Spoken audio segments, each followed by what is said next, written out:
Bombé, on est au monde, on est bombé. Bombé, on est bombé. On va bombé, on est dans la gare. Il y a un de l'eau à catalyser.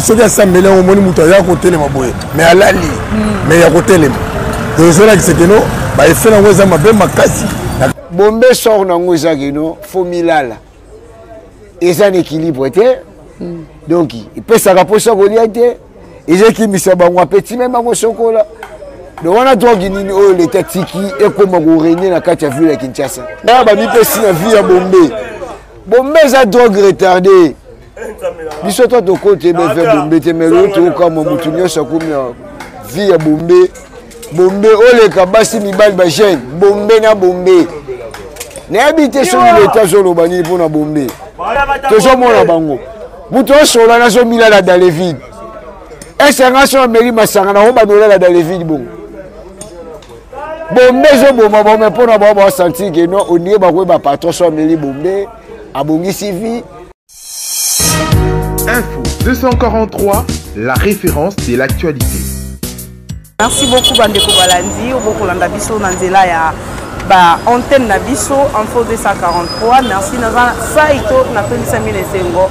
Lelo ngai na bino ko se tenir devant bino devant la poste télévision na bino ko pesa biso confiance to so la kanabino na maima ko le kalaboka na biso ba réalité sur le plan politique, socio-culturel et pourquoi pas politique et pourquoi pas sport entier. Donc voilà, toza lelo awa na diformation ya Kinshasa dipe wapi caméra na biso tope micro na biso ya Info 243 et s'intéresser plus koyeba na maima koleka na mboka na biso surtout Kinshasa, la capitale de la République démocratique du Congo, concernant phénomène bombé. Voilà, bombé, on ne sait pas, ezali whisky, ezali nini, sauf ezali stimulant. Kasi après avoir circulé, après avoir côté Kamalango, j'espère bien qu'aujourd'hui à travers les médias, nous avons une explication, la réaction à Badou, à travers Yango. Le monde est intéressant qu'il soit beaucoup plus qu'il est sur le terrain. Après avoir conseil de ministre qui vraiment à mesure enfin que bakokanga bato bakote ka eloko wana bombe parce que selon ma source aujourd'hui ezali ko utana se topé ezali ba pièce ya mituka bakosala ngo ba jeune bakomela. C'est pour ça biso tozwa qui vraiment likanisi ya kotambusa micro na biso kozwa point de vue ya ba jeune et surtout ba jeune chinois, pourquoi pas ba papa pas mettre un peu pour expliquer biso c'est quoi les phénomènes bombés et puis na moi Toli Moukié et surtout la jeunesse chinoise et va se laisser emporter na eloko nyonso surtout na vraiment tout le monde est censé yaroyer tout le monde est censé de prendre quelque chose. Merci beaucoup sans plus tarder tout autant vous micro na biso papa bonjour. Bonjour maman. Papa est-ce que vous pouvez expliquer imboka ba kolanda biso à travers nos médias à travers chaîne Nabiso Info 243 phénomène bombé. Bon phénomène bombé est un phénomène moko uti ko bimasikoyo qui a ngonde kuti balobeleka ngona conseil des ministres que biloko wana matière moko utaka na mituka ndeba bimisa ngona mituka donc bazomela ngolo kolo cocaïne donc biloko wana ezoboma ba jeune makasi donc zomo pena mutu atelemi meza ya kolala donc ekomi ebembe donc mutu so azomela ngwa zola mutu atelemi soki asambeli yango omoni mutu aza kotelema boye mais alali mais ya kotelema donc ezolakisa keno baefe nango eza mabe makasi na kati ya nzoto ya bato donc il faut en tout cas chef de l'état na gouvernement mobimba batia rigueur makasi mpona bato bazoteka biloko wana ezobebisa pena surtout jeunesse donc lobby avec biloko jeunesse akozala pena fuki siko production nango ekouta wapi bokozala idée bon ndenge nazoyoka parce que na mela yango te nayoka mpe yango te mais ezobimela mituka selo bato oyo bamelaka na baoyo batekaka yango bazobimisa matière moko ezobimela mituka na bite soki ezobima kote ya batio d'échappement na biloko ya kati wana nde biloko wana ezobimela eza lokola cocaïne Ok. Conseil nini opesa na ba jeune, on va continuer toujours comme l'ango malgré conseil des ministres baloba qui va mettre ba mesures en tant que phénomène wana ici là. Conseil na opesa ba jeune il faut attendre l'avenir na lobby. Parce que lobby ekozala soki oloni nguba okobuka nguba. Jamais oloni masango okozwa manyoko te. Oyo oloni yango nde okobuka. Pour battre l'exemple, bateau batekelaka bango biloko na bango moko bamelaka yango te. Ça veut dire que bayebi ke eza mabe. Mais besoin tekele biloko et détruire biloko. Et puis muto azoteka na kolinga jamais mwana na yamela ngo. Donc je na bazala mayela benda bilili comprendre les afoko. Les obomanzoto na avenir et puis carrière no vie ko sila mabe. Merci beaucoup. Merci maman. Papa bonjour. Bonjour maman. Yozali papa, tu es kozopé à la place nous à service na garage. Est-ce que Rocky peut expliquer baï mboka, baï téléspectateurs, baï internet ba olanda biso à travers chaîne Nabiso Info 243 par rapport au phénomène bombé. Otoko kapé ko bimami na ba pesa mituka, ba mécanicien de bayebi phénomène on mécano ko expliquer biso malgré que ministre a ba mesure place ba au monde ba oté kongo ba kanga. Yebi sa biso ba avantage na ba désavantage na moto comprendre. En tout cas na bolingo na bio misa tata mwana elimo santo ya liboso na sepeli makasi na yambi bino. Omoni pona likambo ya eloko wana surtout ezo sala biso passe koleka. Tozomona baninga na biso ba jeune. Il fallait pas le débrouiller, tout boité, tout ça pour arranger nan makamamike mike pona mboka na biso to avancer nanu to zana na kimia. Mais biso to za ko sipoter. Luka mwa kwa mwa ko telema soit ozoteka bilola mike mike be basim soit oko luka mwa garage moko boye ozoza ma formation na misu baninga misu to mona bazo lokota mwa ba matiti na bafulu ba ko bwaka pourvu na pokwa ameka ozanga moi elo a rolé à teme oyo ya baninga na biso tozomona o balanga ba vie ya ba bombe wana okomona era boy esalala ki pongi okele la musaboye aza kutukuna te donc bombe se buka ki nzoto mobimba aza kutuna tante donc na yo mto tale boy na mawa siko landa santé na ye okomona santé moko médiocre tozoye bate est-ce que Satan ayeli na nzela na po amekozwa baninga na biso mibala banzela wana be baninga basi na banzela bombe wana ou bien ayeli na banzela tozo comprendre pe phénomène basi ke baza ko melango bango nyonso eza whisky to eza non bon na ndenge tozo monela bango pe na bandeko na biso mingi onde bazo lobela biso ke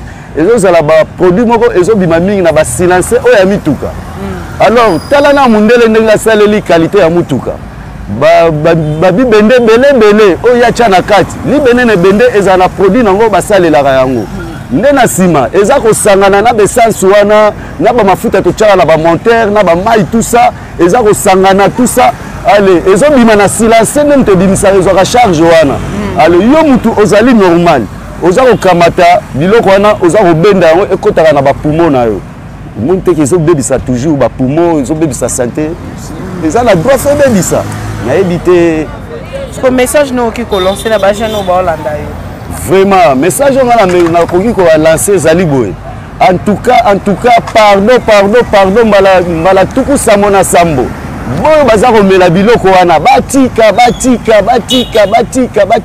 vieza moko biso toza na posta to mona ka bango pona ba makambu su bozami bale misato moni ke zali bien mais na loboko moko esokola ke longité yozo wela oboma nzoto su boza 3 yo kufi totika l'idée likama mne ko koye monte ezala moi passe mais tant ezali ke tozali 3 nde tozala maki quand même likama mne ko koye les pas sa raison bon mélange stress passe les qui na mboka tout non oui to boité passe mutu nyonso azala rika na passe mais passe la siko lobi ke olandela na ndenge passe ezaleli o banomelaka ba biloko wana ti un jour pe ko tinda yo o micha singa na kingo o mi dembika po passe leki ok passa yango te batela santé na yo yo moko nanu bomoyi na yo batela yango. Merci beaucoup papa. C'est ça maman. Merci. Papa bonjour. Bonjour. Le lot yambi on a micro na biso, il y a Info 243 tout autant ça micro to lobela par rapport à phénomène bombé.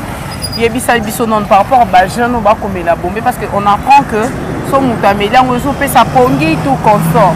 Malgré la mesure au ministre mais on a remarqué na sous coulisses bazo continuer toujours na oteka caféine wana si c'est whisky je ne sais pas si c'est quoi na combo ya bombé conseil au copé ça na ba jeune au ba komela parce que belé ba sa raison parce que mpia ke za mambo on to mela on kapoto longo la stress bon pas ça na mboka oui pas ça na mboka mais bombe ezali produit mo bebima kata nini babi on taux d'échappement dans la catalyseur ezali produit mo bebima kata taux d'échappement et dans ça whisky TD1 DD bombe eza drogue donc combien de drogue ezara bien té si ko drogue oyo bon ba jeune ba microtis na kati na yango donc drogue ezalaka cher bombe eza moins cher net ezalaka peut-être ba 3000 ba 2000 na osenga ba jeune tolongo na place wana po baobi la jeunesse ezali à venir ya lobby on comprend donc tokende te po bombe eza koboma donc eza déjà koboma etikaka kiliba donc ekote kiso ba ketch ekote kiso ba mapangu ekote kiso ba bilo nyonso okoza nango ya important pour la vie na yo donc bombe za bien te zali donc ya bien te ezelo oyo okoyi kokotsa ngote na kati ya dans la carte à vie quotidienne na yo donc eza chaque jour au melaka bombe donc eza bien te so meli bombe so kineti oza na elo te na poche OK koyiba so oza te na elo te na poche ote comme voir même kilote na yo donc na conseiller na ba jeune batika o melango po eza bien te. Merci beaucoup.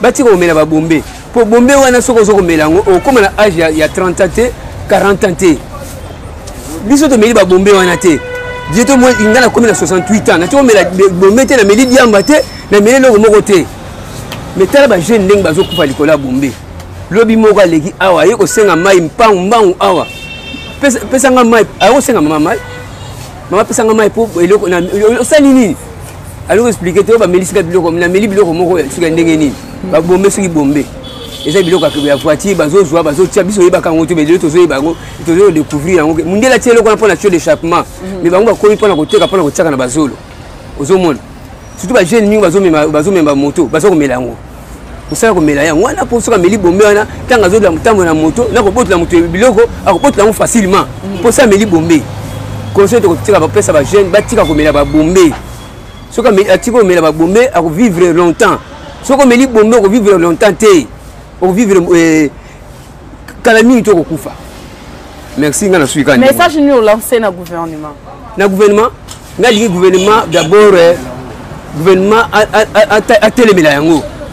Alanda ba bombe, alanda place bazo teka ba bombe place ezo uta. Place pezo uta.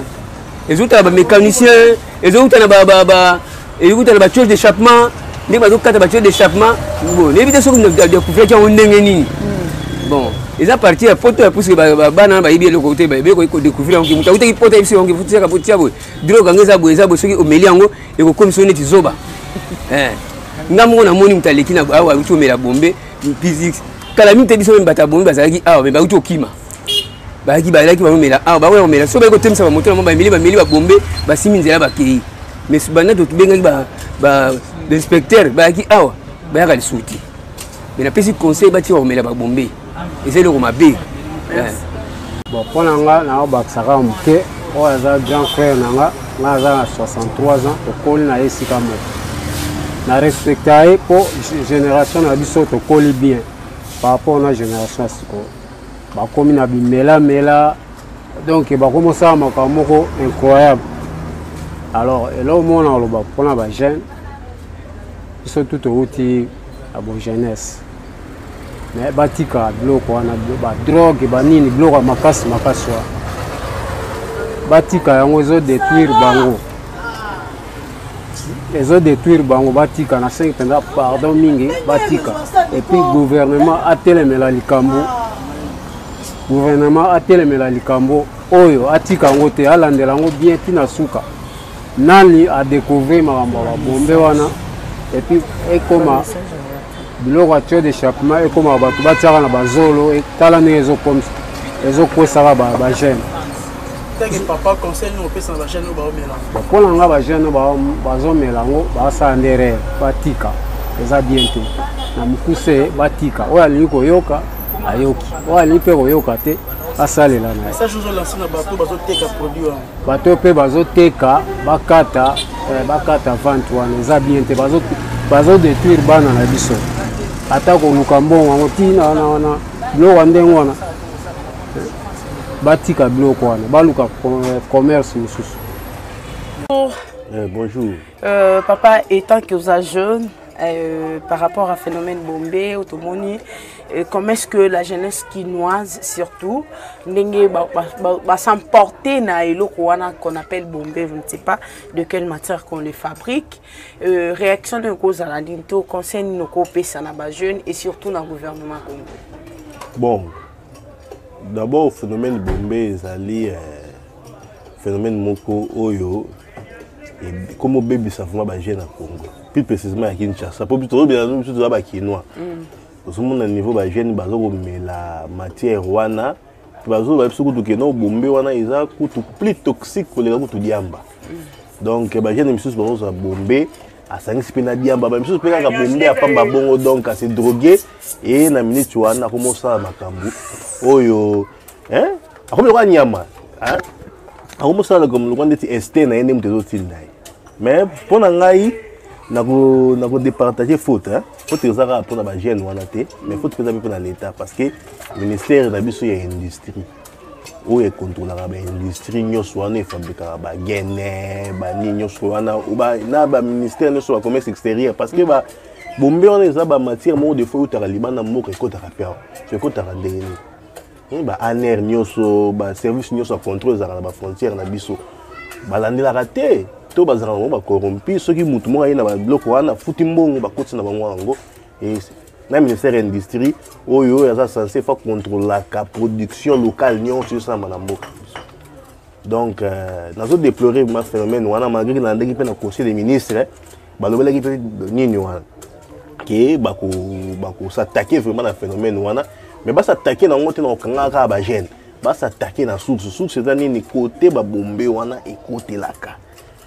Côté là, le fait que les réseau à démanteler, les réseau, ils fabriquent des blocs, on écoute des blocs, on est Patrick Meyalobaki. Donc, ça vraiment très direct, ça a été une action pour une semaine, 2 semaines après Batiki na bango. Tu as été action pour car bakangi ba gêne par après Batiki ba réseau, on se écoute ça bloc on est vraiment très déplorable. Pour tout le monde on a ba gêne. Combien de fois balité pour na ko kanga ba gêne ba gêne. Mais la société, tout le monde a gagné dans le maloukou. Donc, ils ont fait même toujours déplorer et toujours croire que cette fois-ci, l'État vraiment, les faits que ça, si je me le remets dans le conseil des ministres, c'est vraiment casse afin que le phénomène on est un peu disparaître dans la ville parce qu'ils ont bébé ça, morale, action à gêne.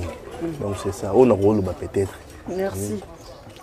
Papa, bonjour. Bonjour, madame. Vous avez dit mécanicien, tu es dans le garage, en plein service, excusez moi nous. Vous pouvez expliquer, Bisso, tu peux conseiller aux personnes jeunes, aux bateaux, mais là, Kabombe. Surtout que le bisou, tu as la pièce à Moutuka. Bon, si le bisou, tu as la pièce à Moutuka, en tout cas, tu es évité. Pour toujours avoir Bombe. Bombe, en gros, tout le monde a place à Salamote. Tout le monde a place à Moutuka, tu as Bombe. Tout le monde a plus de mélange. Bon, pour nous, on a évité. Et là, on est dans la gêne, on va la bombe. Nous sommes par rapport à quoi souffrance et qui. Nous sommes aligner chaque coup, pas beau, ça n'a rien. Par rapport à peu nous sommes chaque coup, à senti que nous avons été pour la bien. Nous sommes attaqué le bandit, on type pour jouer le côté. Alors, on n'a pas check bombe, on a monté pour avant d'aller. Mais ça produit toxique et qu'on nuit bien à santé à la longue. Bon. Est-ce que si Pierre Kato m'a bébé ça peut pousser une personne dans la production? Mais on est même bateau mais la massanga na bar. Hein? So on monte milima ça talaga ba fongol ba confirmer tala bateau atoni na bar pour la nini. Bateau comment on préférer quit. Bateau comment on préférer quit. Vous mutamela na quit na ye a résolu ma musu ya mboka te. On ndinga. Mais pour na bomber ça mabe. Ya pena tellement mabe vraiment mabe. Monsieur to vandi to zoluka. Bon concernant un peu ça jeune ba tire melelo kwa lo kwa bomber. Ils ont bébé ça. Ils ont bongisa te.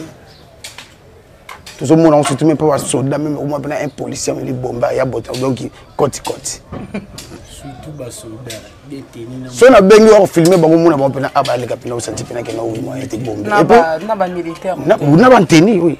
bazomela bombe donc eya pasi eya mpena vraiment tellement pasi ya kokanga bato ya bombe wana normalement bato batekaka bombe wana y compris baza mpe manager na bapolisier babikope wana bapolisier so batelemeli bato bamela so bombe te bato bazoteka bombe wana pourquoi mpe bango bakokangaka bango siki baza di nombre bayebani olandi madame merci yango wana kaka merci beaucoup biso tomelaka bombe te tosalaka eloko te nazala mea mécanicien na maison na nga donc naza na ntango osala biloko wana te nana belève na nga babelebele donc eza mpe mapasi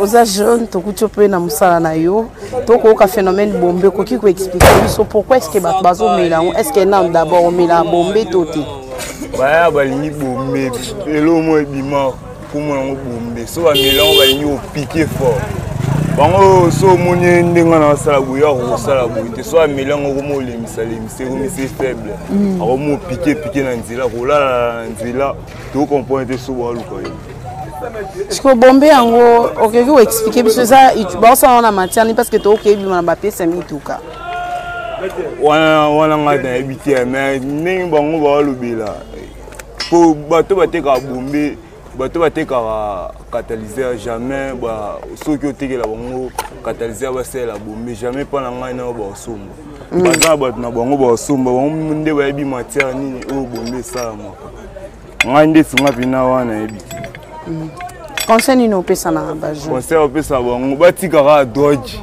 mpo yango nde eboma avenir na bango lobi. Merci. Papa, bonjour. Bonjour, maman. Ozali jeune congolais, surtout quinois. Est-ce que vous pouvez expliquer à travers nos médias, à travers nos antennes, Info 243, phénomène bombé? Avantages et désavantages. Pourquoi est-ce que les jeunes sont mélangés? Merci, maman. Je regrette les jeunes pour la future génération congolaise. Baya ba mi pesi na vie ya bombe. Bombe za drogue retardée. Biso to to côté be fait bombe te mais l'autre comme mutunyo sa comme vie ya bombe.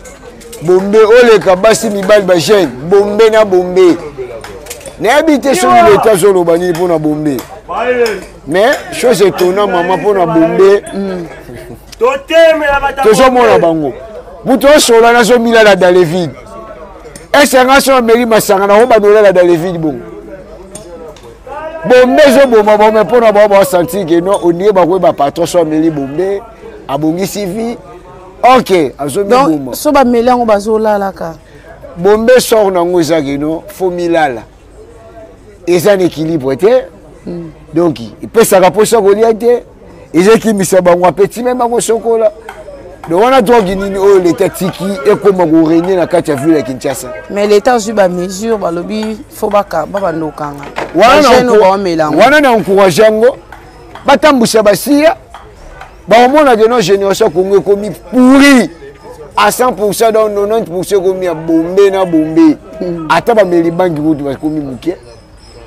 Donc to komi kana ba meli ya bombe basi mibali. Na basi pe ba omela ba bombe. Mama na basi. Toto uzana moko kala mingi teologi azosola na mubala lali nei. Est-ce que muta masanga ko se comporter ko bato bombe? Soka meli bombe. Yo pona ye mutu nyonso azomona tina te et suta simbelo machete. Amo ndazo kata nyama. Na habité so toujours kindi wapi. Alors l'état le roi zuba mesure. Wana encourager ngo ta le roi biso. Toi on luka ka, to koteka to libanga. Poko na zongi pale na moni mosa moni bana. Mena mela bière, otio mona tena lala pongi na balabala, wa saluté. Mais phénomène bombe eleki makasi. Ekomi koleka. Et peut te chercher ça na matière ni bombe. Mais balobi ebima na balini ba pièce mituka. Ba pièce mituka est-ce que na monter la mutuka. Faut que besoin de la pièce mituka ebima na wapi. L'état là la bateau batele malami tu ko tuna ba chauffeur ba camion sika. Acha ba contrôle. Aromona source ya bombe place zo route. Bo pesa biso ba vendeur ba pesa richesse te que non, biso ni toujours charge bombe zo ba mutuka. Na mutuka on a monté. Mais si bon ba konjambo ba di pa bombe zo route. Le rôle a tia ba mesure. Et ça malamu. bongo tokosepela tomona ndenge lo ya bilange yaki kulule kiti muke donc moko yo chaque année ou chaque mois makambo renya kaka phénomène kulune kanyamaka sese bombe lisusu ye eza nini na Congo komi nini mama bino bapandisa ngo bopanzaka sango komela bakonzi atuka génération Congo komi na suka mpona phénomène bombe tolimbi même ne to coopérer tozana bango bapeti baya bombe tozana baona wenjao mais ta bo coopérer c'est ça piquer bombe mais yo kutoa mono tina te eza malamu lokwa l'état sur mesure bongo eza malamu.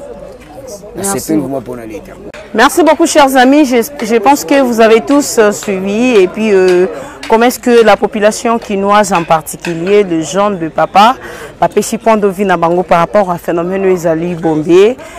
En bref, déjà dans le conseil de ministres, gouvernement.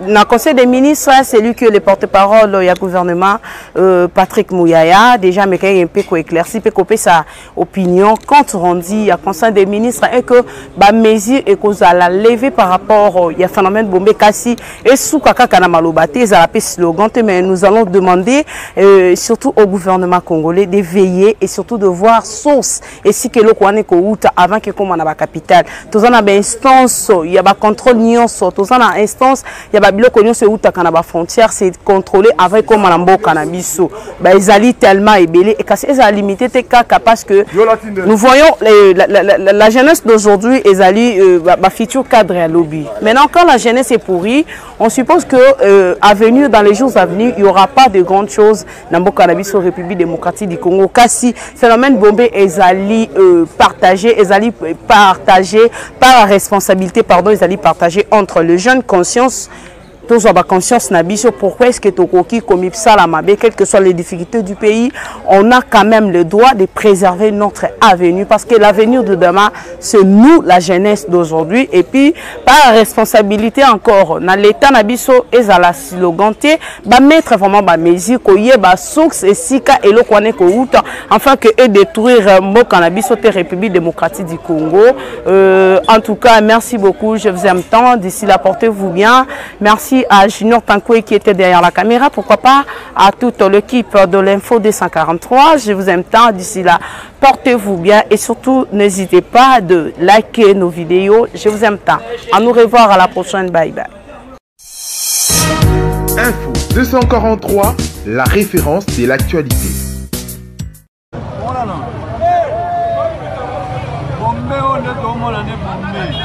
Bombe ne bombe, bombe ne zalaka. Ya onde loka catalyseur. Oh, moi j'avais dit que vous avez dit